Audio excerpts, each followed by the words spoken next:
From the Dreamy Leads Research Desk. Debt consolidation and debt settlement sound alike, but they do opposite things to your balance and your credit. Consolidation rolls your debts into one payment. It does not erase a dollar. Here is how it really works. Debt consolidation means combining several debts into a single new loan or balance, ideally at a lower interest rate, so you make one fixed payment instead of many. Unlike settlement, it does not reduce what you owe.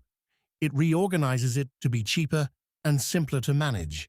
This is general information, not advice.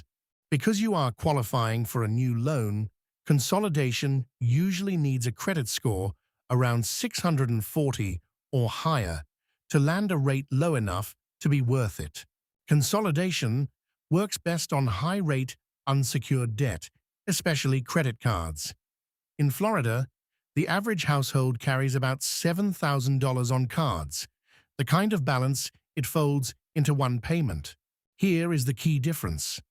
Settlement reduces your balance, but damages your credit, and can trigger a tax bill on the forgiven amount.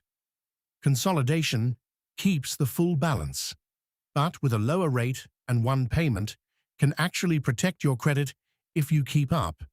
They solve different problems.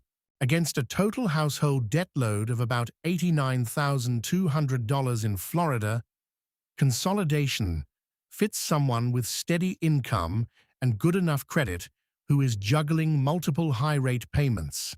If the credit is not there, settlement or counseling may fit better. General information, not professional financial tax, legal, or insurance advice. Run your own Florida numbers on the Dreamy Leads Financial Data Explorer. Dreamy Leads may earn a commission through partner links. It never changes the numbers.